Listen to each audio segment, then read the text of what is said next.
All right, I'm going to check one more thing. I think we're live, but we're still kind of getting the hang of this. So if you've been with Jocks of all trades, that's not a shock to you.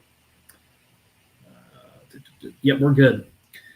All right, everybody, welcome back. We are the Jocks of All Trades podcast, which I am joined by Kyle and Luke. Wow, what an entrance, Luke. Great timing. Yeah, no. Wow. We went live like 30 seconds ago, man. He just like pops up and like, oh, it's here. That's a Chris Collinsworth slide-in from Sunday Night Football. No. If you're going to make an entrance, make it a late entrance, and then everyone will remember you. That's the philosophy. That's the philosophy now. Anyhow, welcome back, everybody. The three of us are back together again. Finally, I know you all have seen my face a lot, and not so much of Kyle and Luke, but that's great because all three of us here, we're going to chat.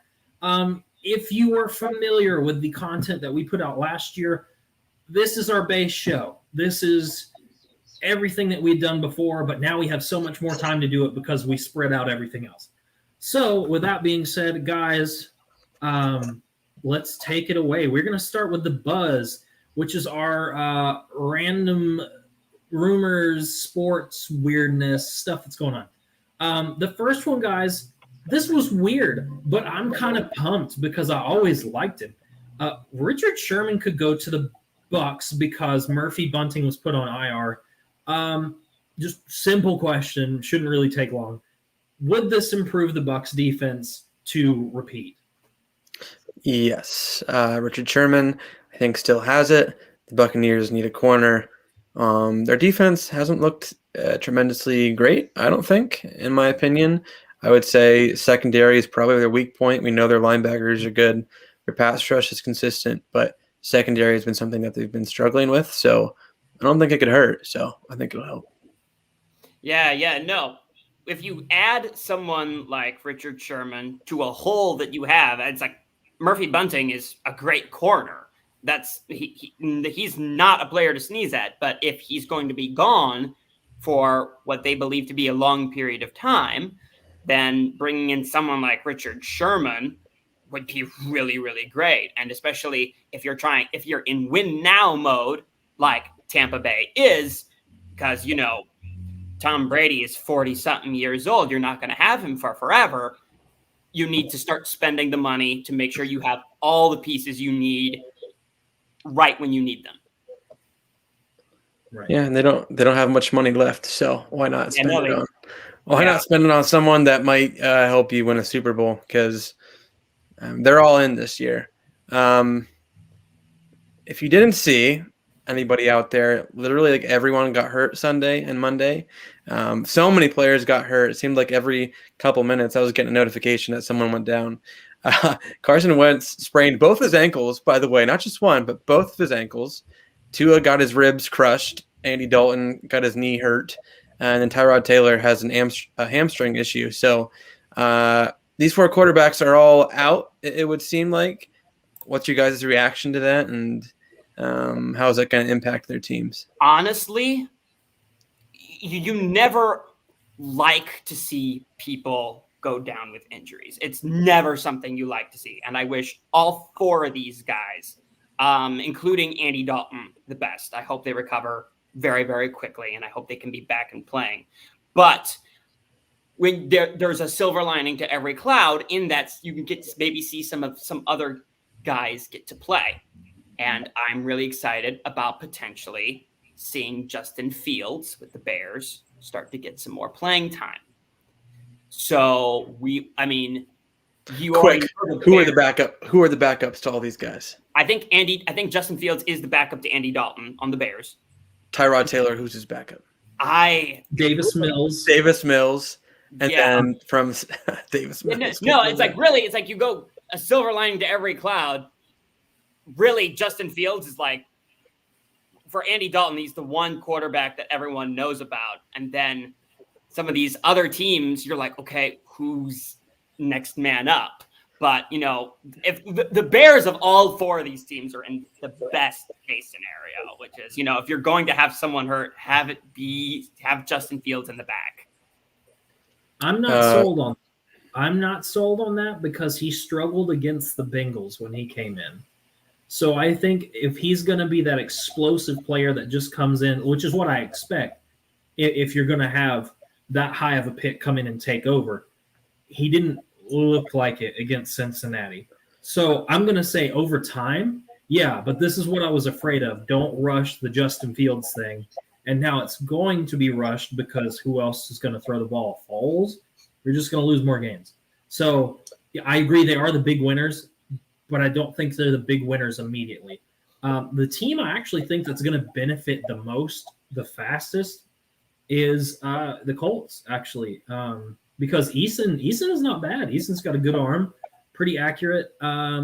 He did struggle late game against the Rams to kind of bring them back in it, but they had like a minute and whatever left. Or not even. They had a couple seconds left, and he was trying to pull them back into the game, so that's not going to happen. So, yes, Bears are big winners long term, but I think short term it'll be the Colts because then you're really going to see that run game come back. Yeah, I mean, the Dolphins, that's going to hurt them. I don't know if Jacoby Brissett can do what Tua can do. I don't think Tua will be out that long because I think it's more of like a pain management type situation with his ribs. I don't agree that Justin Fields is automatically just going to like stink it up.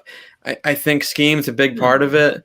A lot of people were kind of clamoring for Justin Fields as soon as he was drafted. And I've never really understood why the Bears went with Dalton in the first place. I think it's kind of stupid. But once he gets a week of practice under his belt, like I just think it helps out everybody. It helps out David Montgomery in the backfield from running the ball. It helps out Allen Robinson's just value in general. And their offensive line. Yeah, and their offensive line is just – it's not good. So, yeah, Justin Fields will take his licks for sure. But he'll also be able just to move around better than Andy Dalton will. So the offensive line won't look as bad. So, and then, yeah, like you said, Wentz is back up. So I think this will help out the Bears, kind of almost every player on their team. I think you're right, Brad. It might help out the Colts a little bit just because, like, Wentz is never healthy. It just kind of it gives them a little bit more stability, I think, because they know that Eason will probably be there.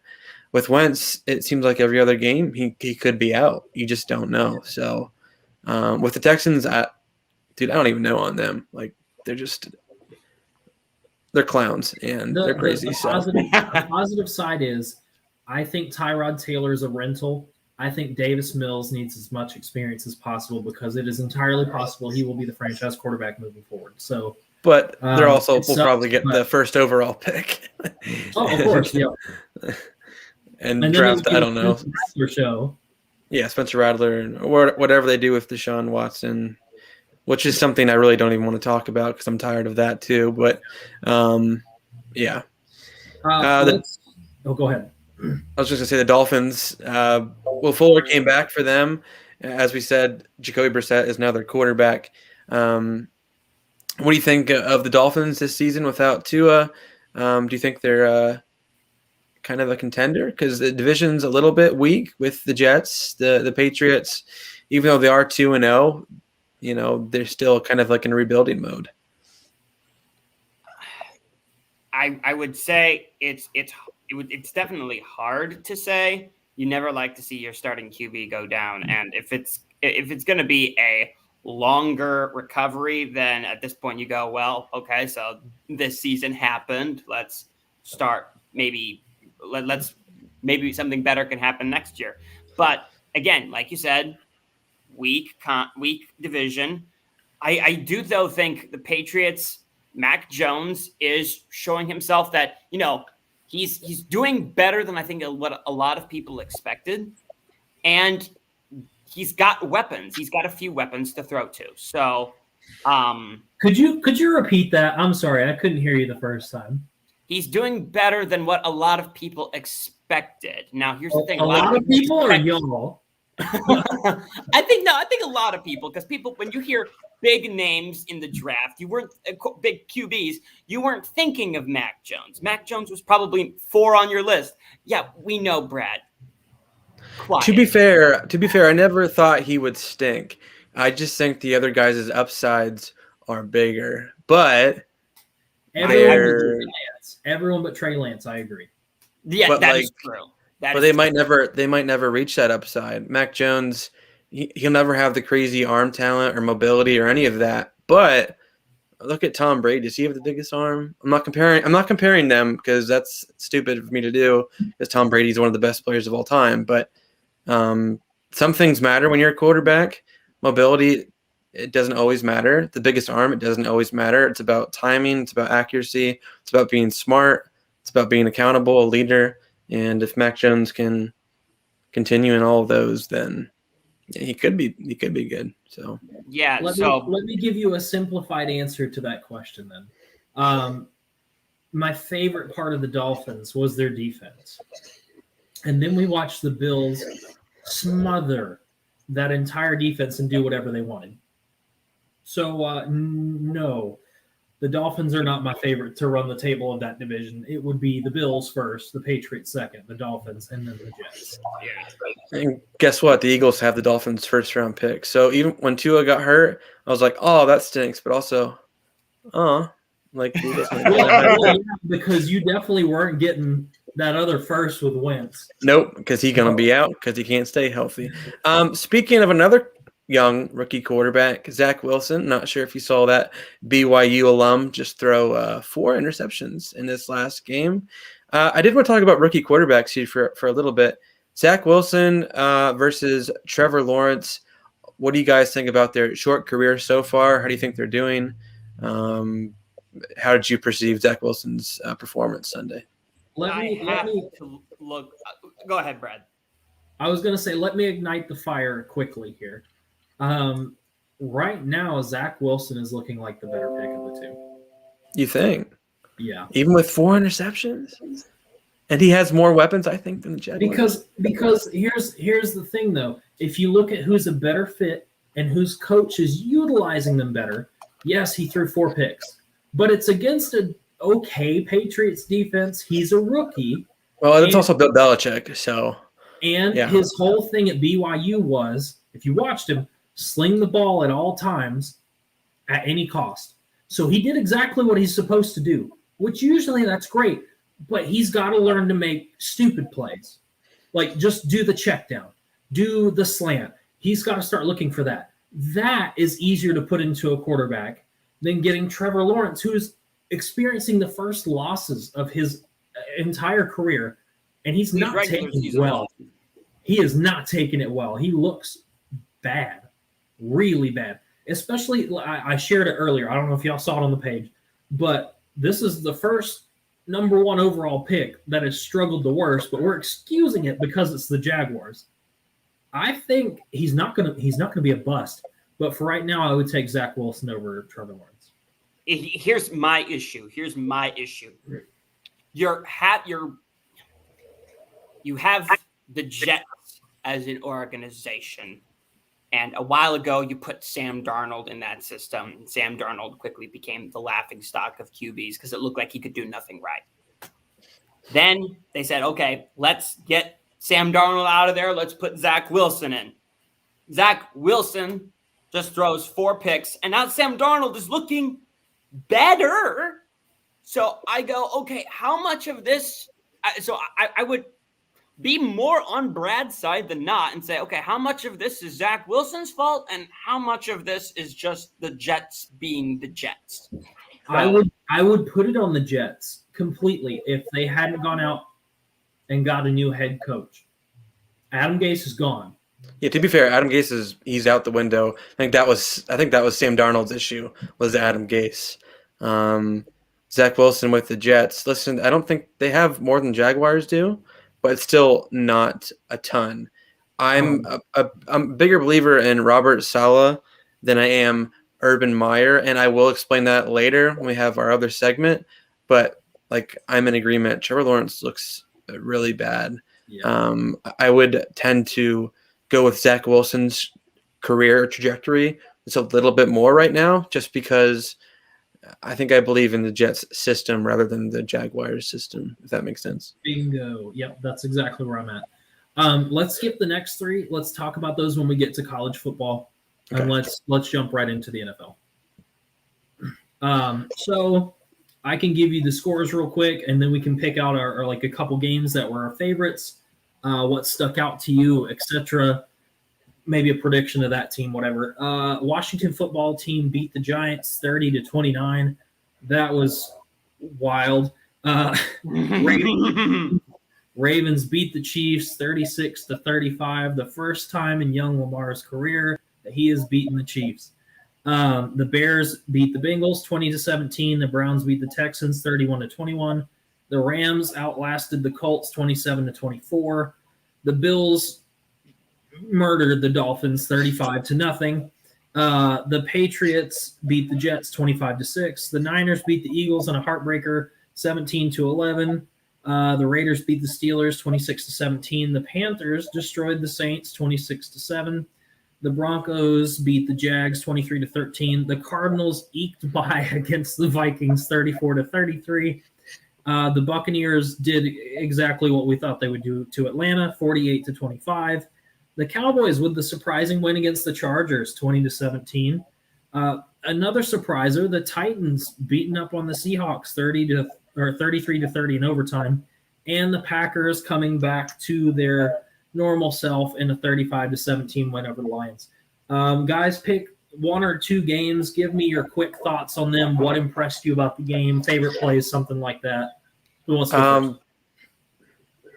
Yeah, Ravens and Chiefs. I know that's your favorite team, the Ravens, but that was just insanely crazy of a game. Like when you have Patrick Mahomes, Lamar Jackson, who are both MVPs at one point going up against each other, that's very rare to see. Tom Brady and Peyton Manning, they didn't really go up against each other very much in their career because the divisions were switched a little bit later into their career. So they didn't play each other a lot, and it was very fantastic for just fans to see MVPs play each other.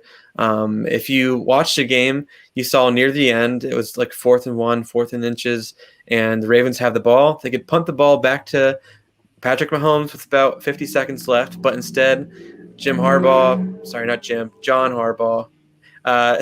said to Lamar Jackson, do you want to go for it? Should we go for it?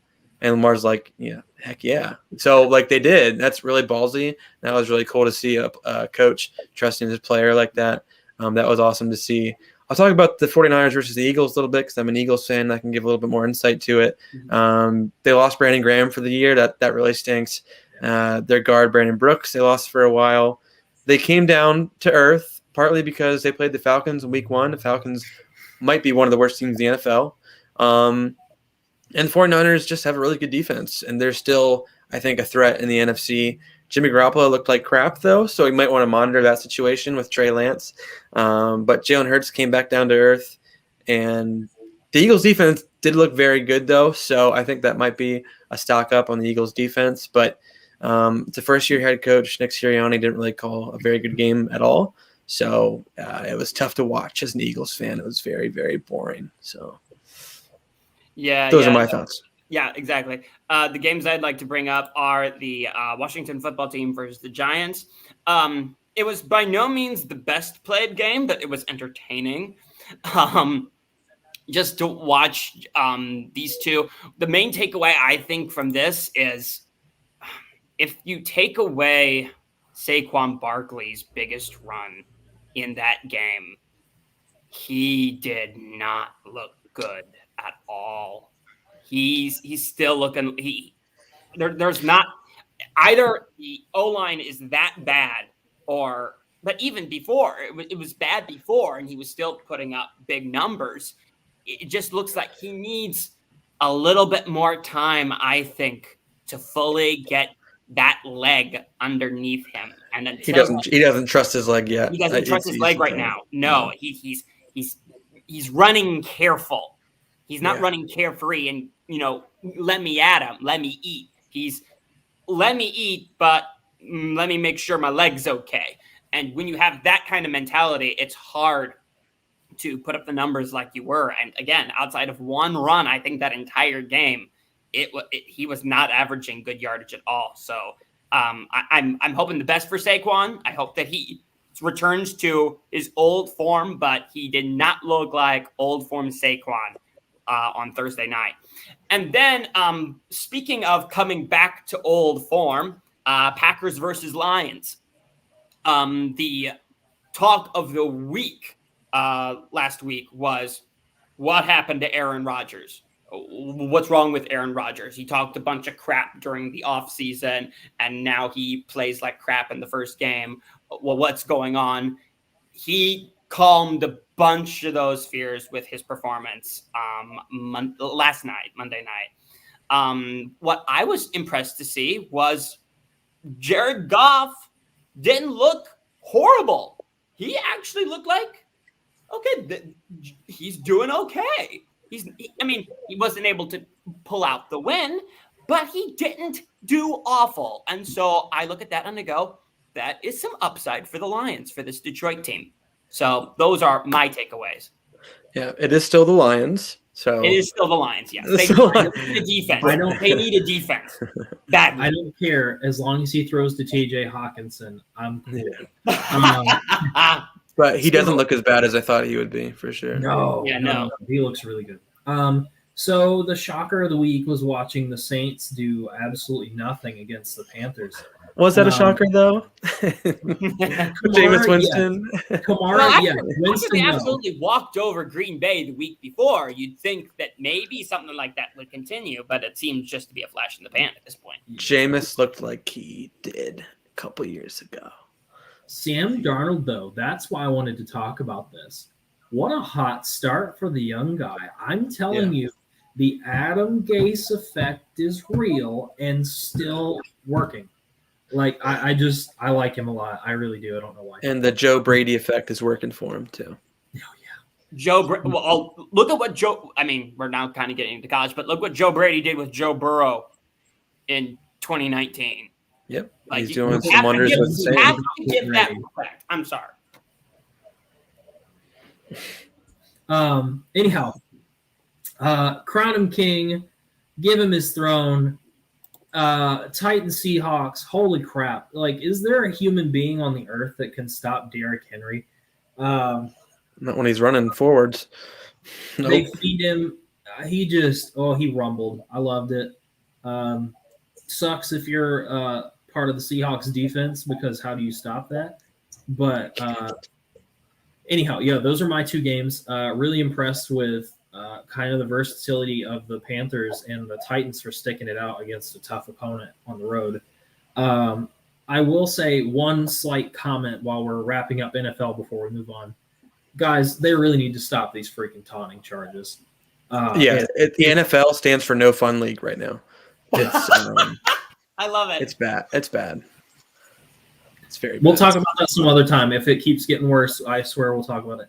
Kyle, we are going to give the reins over to you, and we're going to move to the first part of the two things that you're going to run for us today. Kyle, who is on your Fix Me this week?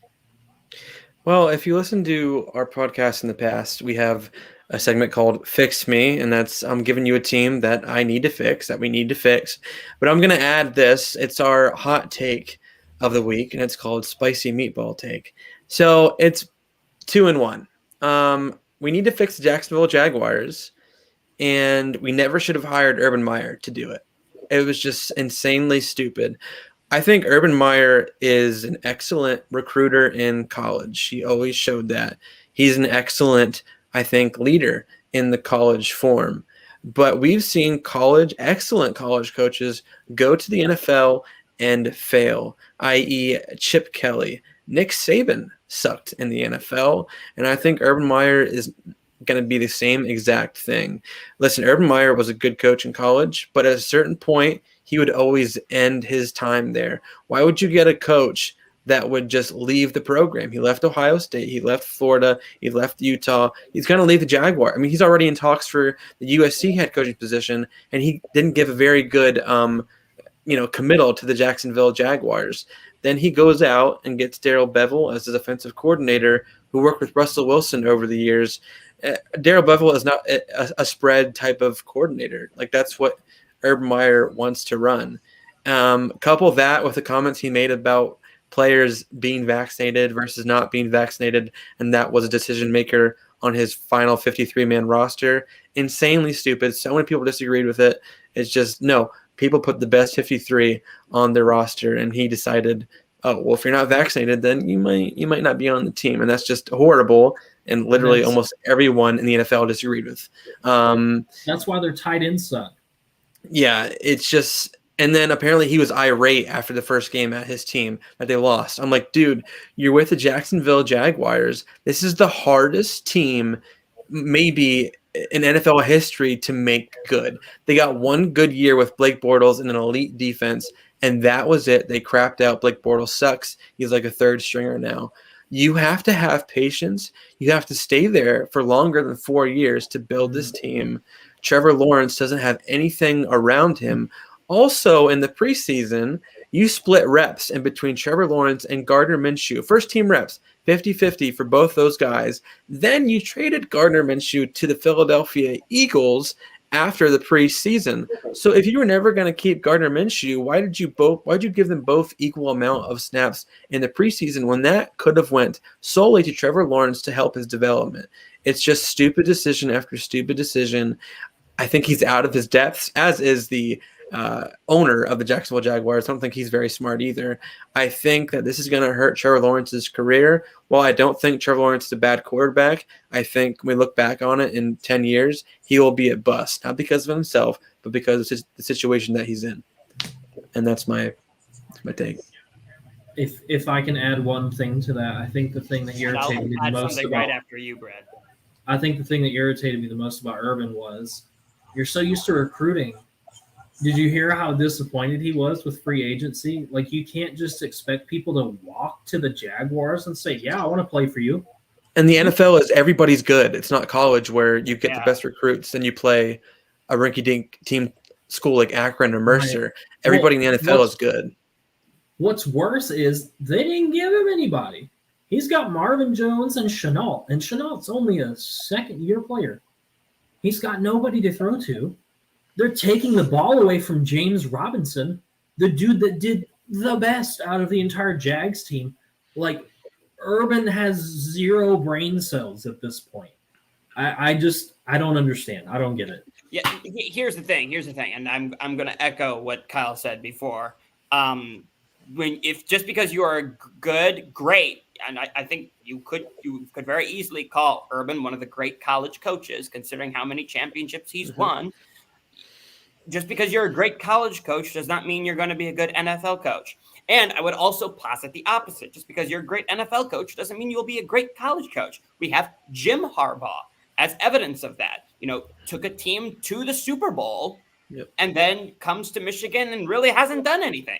So they are two very, very different things between college and the NFL, and we are seeing that. As for rumors about the USC coaching job talks, those rumors have been circulating even when he was still at Ohio State, and nothing would ever come of it. So until it actually happens, I'm taking those rumors with a grain of salt, but I would still agree with everything Kyle has said. He's looking at the Jags, and he still has, he always, outside of maybe Utah, he coached at Florida, which was always a powerhouse team while he was there. He coached at Ohio State, won a national championship with them. So he's used to being with quality programs, and now he's kind of trying to build something out of the dust, and he's getting very frustrated very quickly, and to his detriment, and to the detriment of his team and to his players. Agreed. That's about all I have with him. All right, guys, time for another new segment. We have always drug people through the mud that have done stupid things over the past, but we never have a name for it. And now we do. Let's take out the trash, fellas. It's a chore. It needs to be done. Chances are someone else doesn't want to do it, so the three of us are going to do that today. The trash that needs to go out, unfortunately, is Jackson Mahomes. Listen, guy, you're the brother of a famous quarterback. You are not the quarterback. You don't play for the Chiefs, and you don't play pro baseball either like your daddy. So I would think the next time you go to a game, maybe you shouldn't pour a bottle of water on somebody and be. But Yeah. I just like what in the world possessed you to be like that? Yes, you know what? You lose in somebody's stadium, they're going to turn around and roast you about it. That's just how it is. Especially since we've gone, 0-6 prior to this against the Chiefs. It was a long time coming. It needed to happen. Jackson needed it. Harbaugh needed it. That team needed it to stay in this season. Yeah, and you know what? They outplayed and outsmarted the Chiefs, and I thought it was awesome. But if you're going to be that guy, don't. Just take some advice and just don't, or you're going to end up on TMZ and be a trash bag. I think he still will be. So yeah, I agree. Only a matter of time. Yeah. No, it's like this is even. I mean, when family members of athletes get involved, the result. I mean, it can be entertaining, e.g., LeVar Ball, but when it usually never really ends well. So I look at this and I go, come on, man. Just don't be a jerk. Don't be a jackass. Just take your L and go. Take your L and go. Take your TikToks and go somewhere else, bud. We don't want them. Yeah, take Juju Smith-Schuster with you. I'm tired of seeing him. Jeez. All right, I'm sorry. We're going to move on to another news segment. We've always talked about doing some really fast stuff. So I'm going to put this to both of you. You have one sentence. That's it. So cram what you can in a sentence. That's all you get. Kyle, Chargers or Chiefs? The Chiefs, because Patrick Mahomes is one of the best quarterbacks of all time. Sweet. Luke, Chargers or Chiefs? Chiefs. Patrick Mahomes. The end. Gross. The 0-2 Falcons or the 0-2 Giants? Kyle.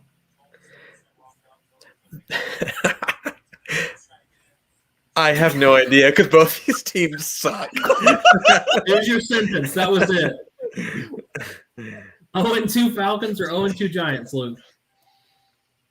Falcons, because Saquon is the only thing the Giants had, and he's not there.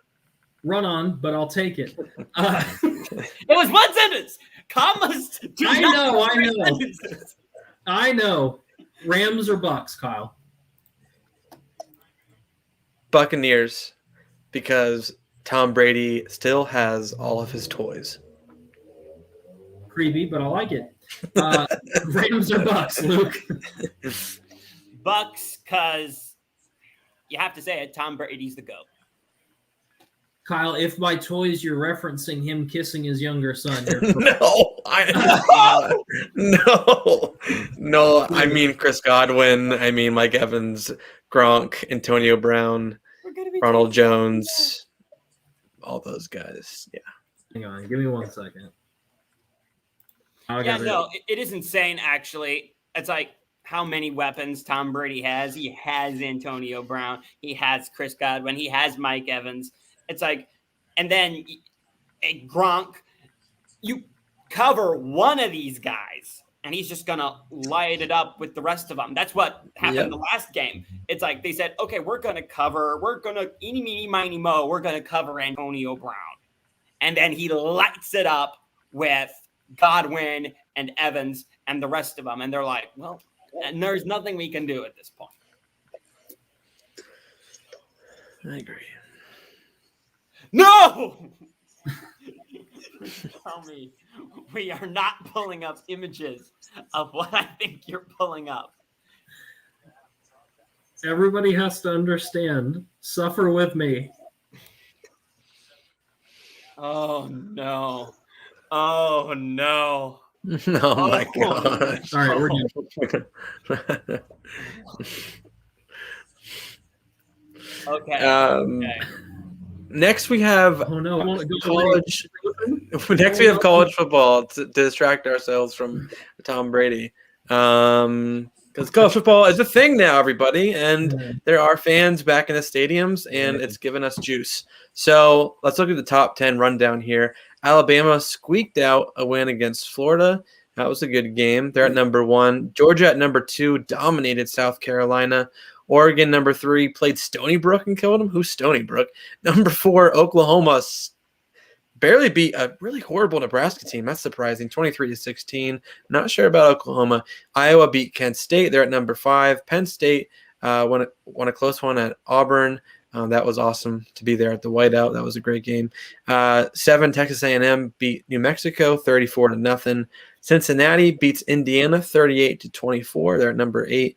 Number 9, Clemson beat Georgia Tech only by 6 points. That's kind of bad.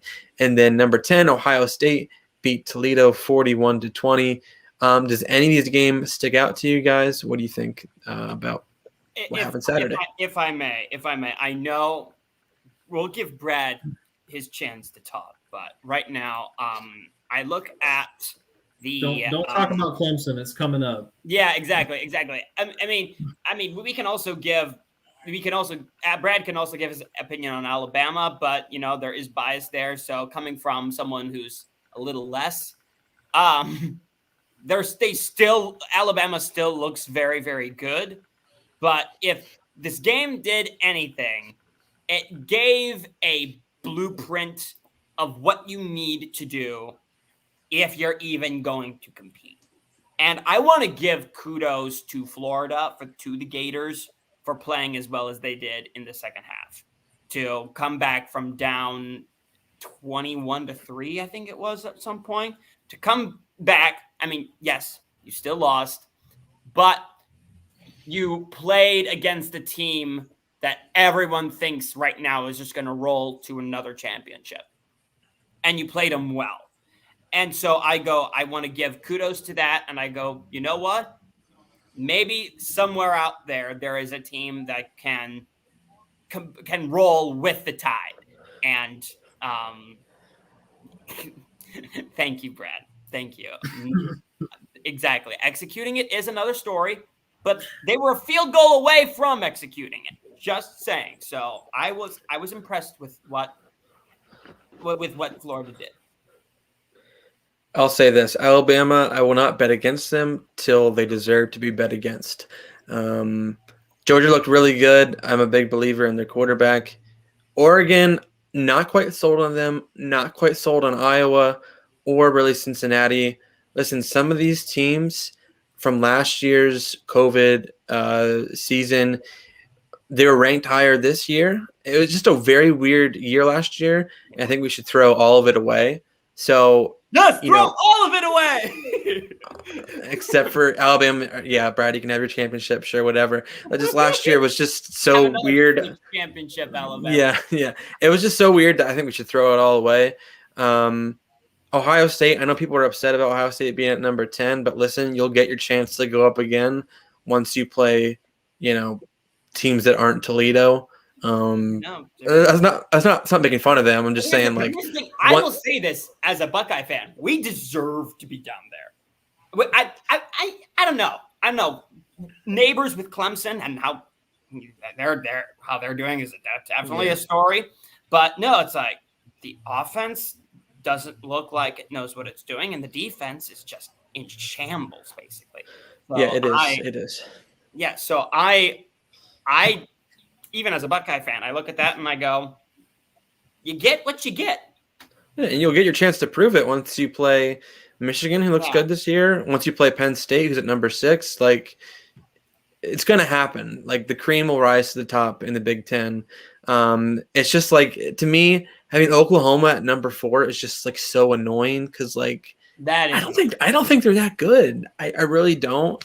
When you can barely beat Nebraska, and then you barely beat – who did they beat week 1 that was, like, horrible? Like, they barely squeaked out a win against them, too. In week 1, we're talking about Oregon. They played Fresno State. It was Fresno. No, Oklahoma, I mean. Oh, Oklahoma. Oh. Yeah, no, I don't. You want me to look it up? I'll look it up quick. Yeah, no. What are you asking? Who they? Hold on. Yeah, hold on. I'm looking it up right now. It's just taking me 50 minutes. Oh, we switched to week 4. Yeah, oh, no, yeah. They only beat Tulane by 5 points. So people are talking a big talk about Spencer Rattler, and he has a lot of tools that you want to work with, His but Heisman odds are falling through the floor. I just don't see it. I just don't see it right now. And it's tough because, like, Alabama for sure will always be near the top 4 or at number 1 or number 2. Like, that's a given for me. And usually Ohio State is up there as well. So, like, I think a Big Ten team will get in. I think Alabama will get in. And I'm pretty sure a team like Georgia, maybe a second SEC team, deservedly or not deservedly so, will probably get in because that's just kind of how it works. And then Oklahoma is usually around there, but like I just don't trust them. I feel like they don't show up either. So, and Clemson usually is up there, but they just don't look good. So, yeah, you guys kind of covered all of it. I'll give you my quick takes and then kind of break down my thoughts on Alabama. Georgia and Florida are the biggest threats to Alabama in the SEC this season. Whichever one we face in the SEC championship is going to be a problem.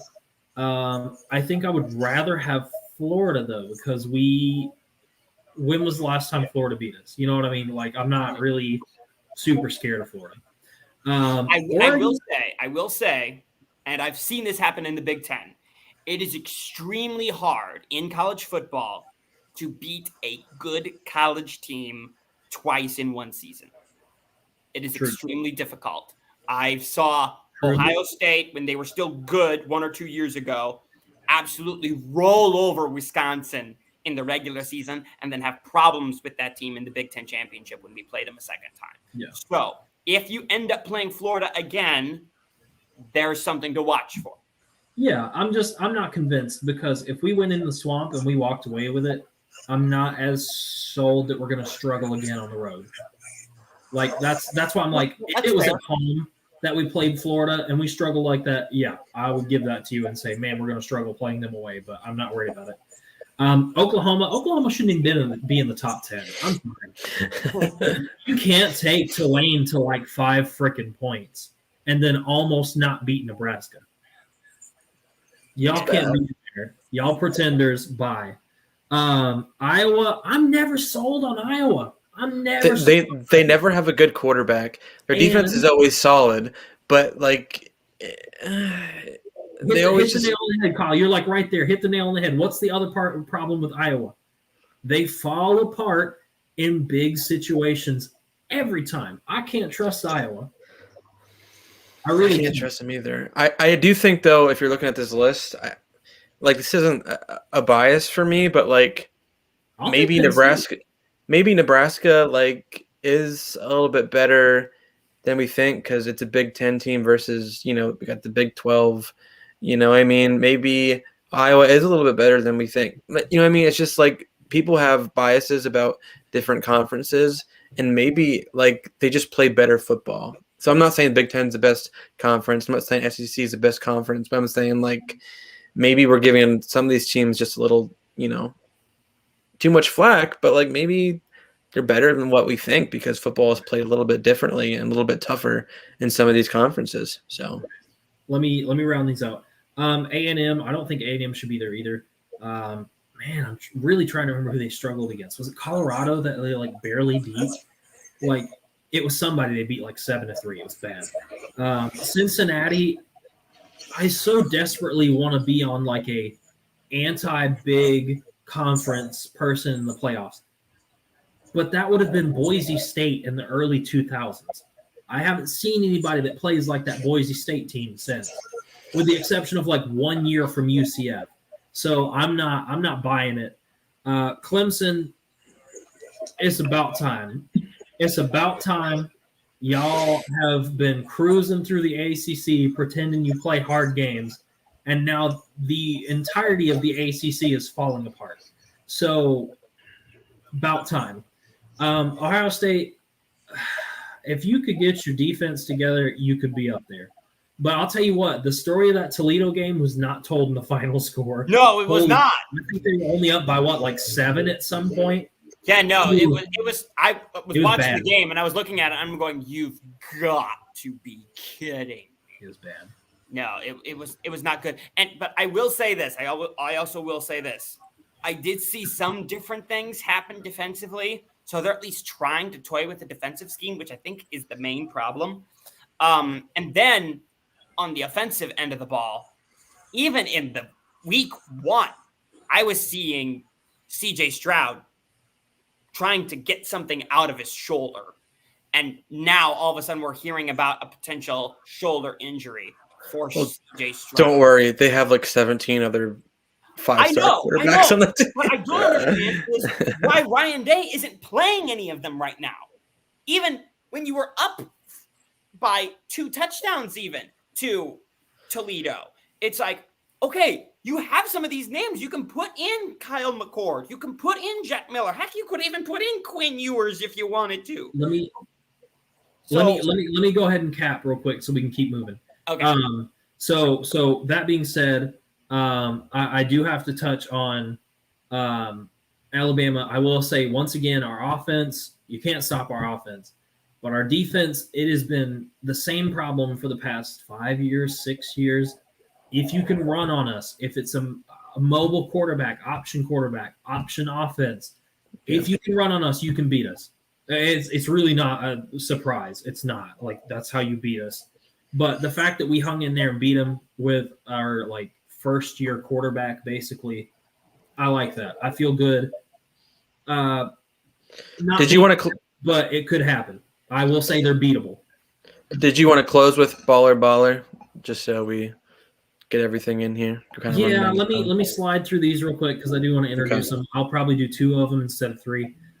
So this is one of our newer segments also, which is up high, down low. Ooh, too slow.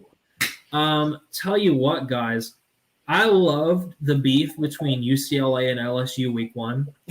Especially when UCLA came out with the win with their sissy blue color. But you know what? If you're going to troll LSU and pretend like you're one of the big bads and then lose to Fresno State when you're ranked in the top 15, that's not it, guys. That's one of those up high, down low. Ooh, too slow. Y'all were not ready. I would watch my mouth if I was UCLA. And the second one, they didn't lose. I want this to be like ranked teams that lose that we can talk about them. But they didn't lose but Clemson. We got to talk about the offense. Like, dog, how you going to fight Georgia Tech in your own home stadium and put up 14 points and only win by 6? That is definitely one of those up high, down low, ooh, too slow. Like, it's nasty. We'll give you some more of these. We'll expound on that some more later and be more fun. But I do want to touch our NBA segment, which is Baller Bill, y'all. Kyle, you've been taking some crap about this today, and I kind of jumped in to defend you. So I'll let you kind of preface this because I feel like you know more about it than I do because I kind of found out secondhand. But yeah, so Ben Simmons came to his agents, I guess, and they said he's not going to report to practice at all, and the Sixers are going to fine him if he doesn't report to practice. There have been talks with Ben Simmons about trade talks last year, a little bit this offseason, about them maybe wanting to deal him. They were kind of squashed last season, but the rumor started again this offseason, and Ben Simmons doesn't like it. A lot of fans, and not only like it's funny, not only Philly fans, but NBA fans in general trash Ben Simmons on the regular, daily. Not just Philly fans, just NBA fans in general, because he can't shoot, he doesn't want to shoot, he sucks, whatever. He's garbage. He's a tall Rajon Rondo. I've heard everything. But now that the playoffs played like the way they did when he didn't shoot shots, when he stood underneath the basket, didn't make an easy layup, didn't dunk the ball, he gave it away, he can't shoot free throws, he's timid, he's scared, whatever you want to call it. When those things happened, Sixers fans got upset. Why? Not because they hate Ben Simmons, but because they know his potential and he's too lazy to reach that potential, or he's whatever you want to call it, lazy or scared or whatever. Like, he has the ability to do it, but yet year in and year out, he won't do it. So on Facebook, I just called him a bum because he doesn't want to be with the Sixers anymore. And I just got trashed for it. My morality got trashed for it. He compared me to an abuser, how an abuser treats their victim. I don't understand. We are the problem with society because we support this line of thinking. Because I think that Ben Simmons is a bum for not showing up to Sixers practice. I don't know how the conversation got towards that. It's kind of insane. Basically, all I'm saying is Ben Simmons has so much talent that he refuses to reach. He could easily come back to the Sixers and, I don't know, make your free throws and show willingness to shoot the ball, and Sixers fans would just love him because he's doing what he's supposed to be doing while getting paid $160 million over 5 years or 4 years to do it. Athletes know that when they go to the NBA, the NFL on a high stage, there is criticism, and there is a lot of trash talk that happens not only from their fans, but just from fans in general. And again, does that make it right? No. Calling people names, hurling insults at them, treating them like they're garbage, that's not right. It's never been right. I don't condone that. But also, it just comes with the territory. Athletes know that. And if you're going to get upset that people trash talk you, then maybe you weren't built for this. That's just how it is. No one deserves to be treated like that, but that is just what happens because our society is awful. But I'm not saying I do that, and I'm not saying you should do that, but it happens. So Ben Simmons is a baby, I think. He should easily come back because if he does, he'll be revered again. He'll be loved if he just, I don't know, puts in 10% more effort and shoots the dang ball. But that's just me. So yeah, no, it's called basketball for a reason. Right, put the ball in the basket, man. Yeah. Anyhow, that will conclude Jock Talk for the week. Thanks for hanging out with us. As usual, come hang out with us for your fantasy football needs tomorrow live at 5. And starting this Friday at 6 o'clock, we will start uploading our random fandom. So this upcoming Friday, I will post I will put up a post and ask you for questions on stuff that maybe you want to hear us talk about. And we could address it then. But for now, keep balling. Don't be Ben Simmons, and have a great week. Later. See you guys.